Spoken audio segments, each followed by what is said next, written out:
And welcome to the Christian Emergency League channel.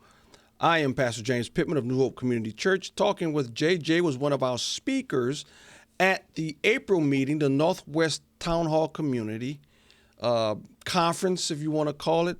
Our talks in which we, the church, deal with issues that most churches are afraid to deal with. And Jay was there speaking on DEI. Right, yep. Jay?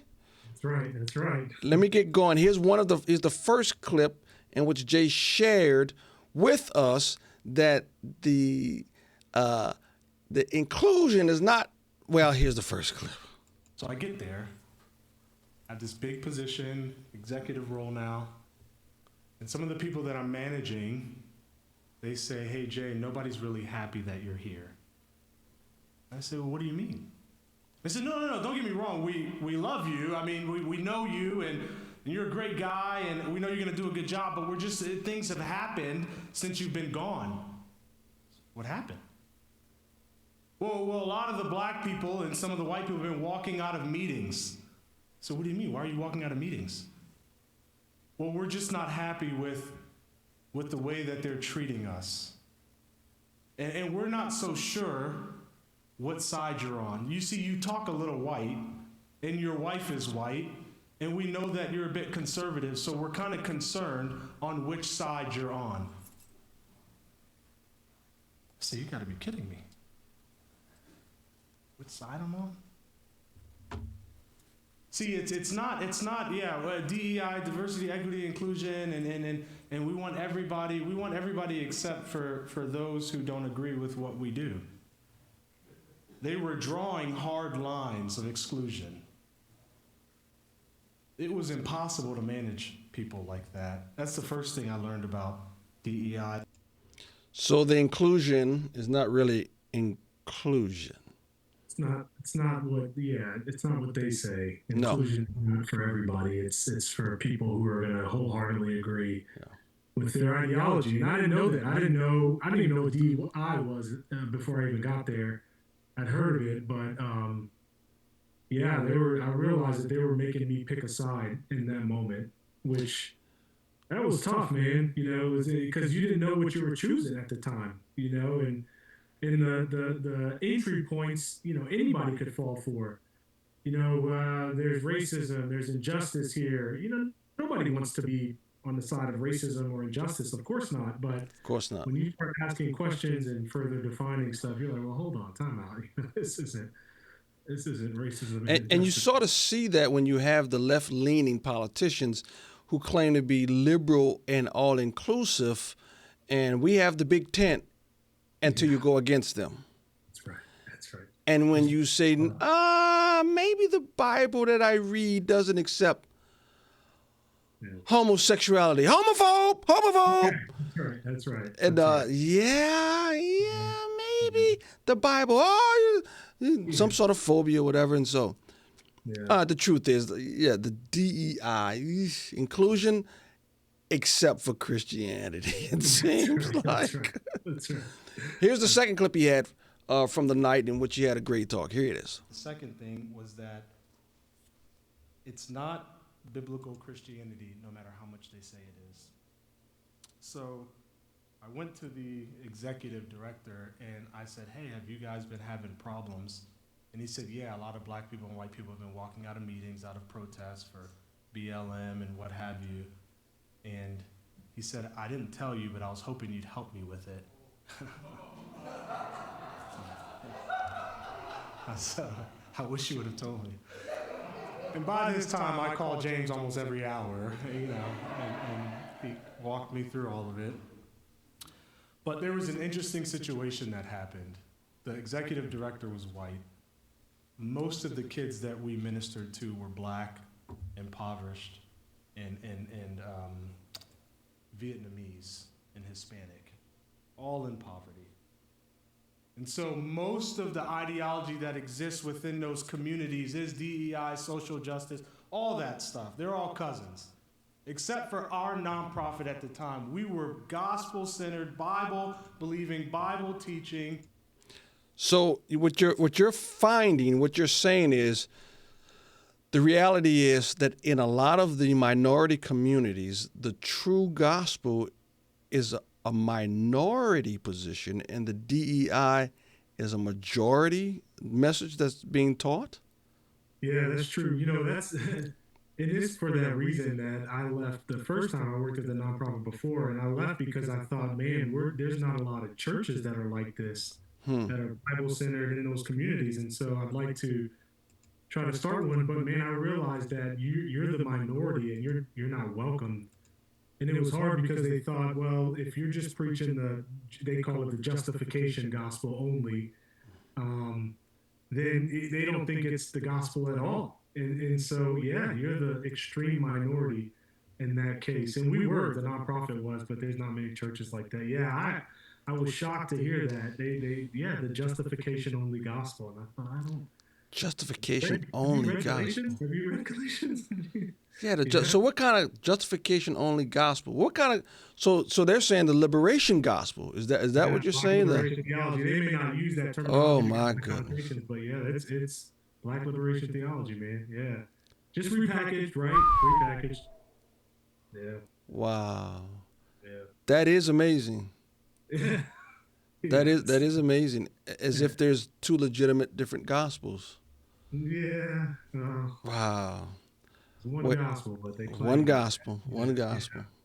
Well, here's the last clip we have on this talk in April. Here it is. Here's the third thing I learned. I'm almost done. DEI assessment is really a takeover. So there's a progression to this. People were protesting. Okay, they're getting upset. So now let's try to bring in some of their thoughts. Let's bring in some supposedly Christian authors. Let's bring in some pastors that supposedly they're Christian pastors. And now we get to a DEI assessment. And the DEI assessment was from a guy who claimed to be Christian. It was a very liberal church. He claimed to be a Christian. He was working at Vanderbilt. He was the DEI assessment guy at Vanderbilt. We paid a lot of money to get him to come to our organization. James said, and well, I'm not going to quote, but I'll paraphrase. He said, this isn't going to end well, and I guarantee you your executive director won't be there at the end of it.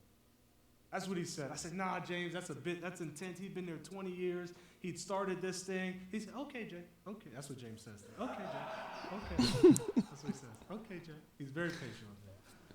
So they did the assessment. They had to meet with every single person.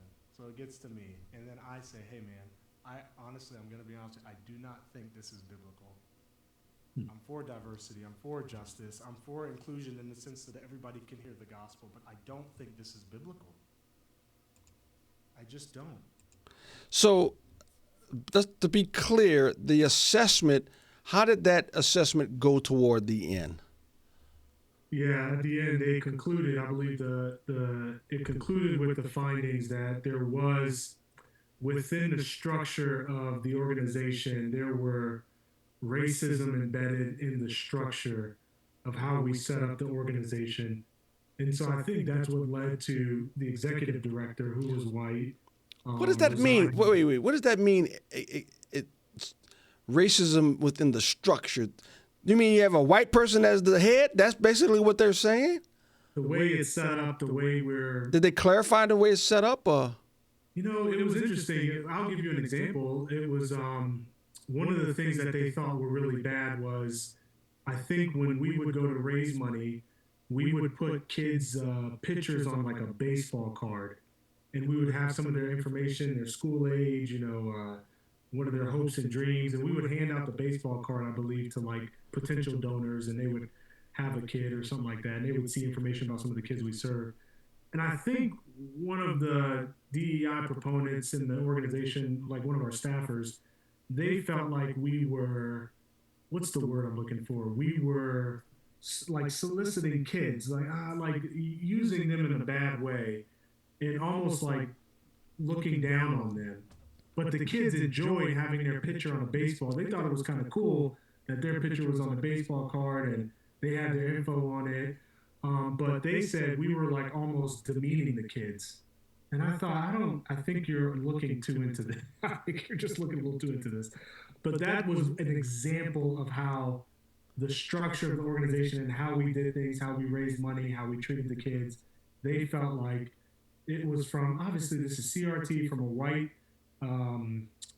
oppressive, environment. Exactly. I know, James.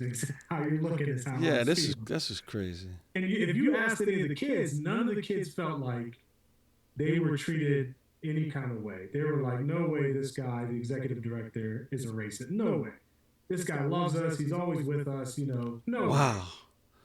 And But they said the structures was set up that way. And so he resigned, and a lot of the board did too. And why did he resign? Because someone came in and did a study and said that he was racist, and he believed them, and after 20-some years he resigned. Yeah, man. It was sad. Yeah. And they switched the whole ideology. It was like DEI proved to be right, I guess. In this case, we were not a diverse, an organization that was diverse or equitable or inclusive. And so, but what they meant by that, it went anti-Christianity.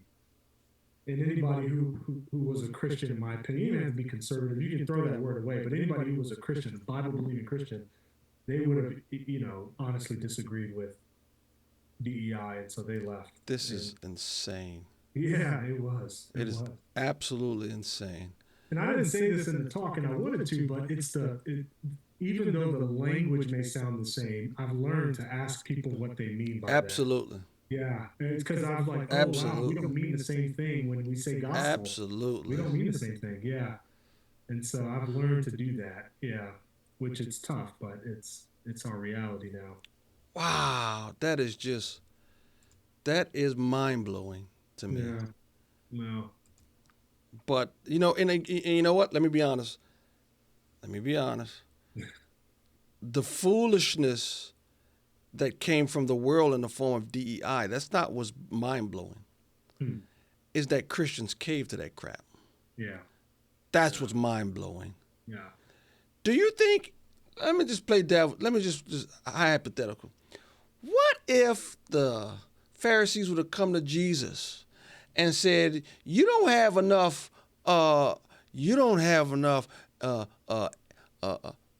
diversity in your disciples. You need to get in a few pagan Gentiles and a few pagan Samaritans and a few pagan Romans. What do you think Jesus' response would have been? I came to seek and save that which was lost. Yeah. Shut up, nut, and get away from me.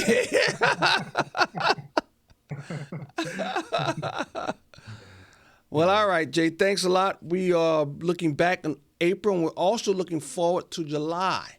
Yes. July 18th seems to be the date in which we're going to have some more. Our next Northwest Townhall meeting, in which Christians speak on the issues that Christians should speak on, the truth and the culture. Jay will be there in some capacity, try to be there in some capacity. We'll be there. But thank you all for listening. Thank you, Jay, for this interview. Whoa. And thank you all for listening. And hopefully we'll see you July 18th. Till next time.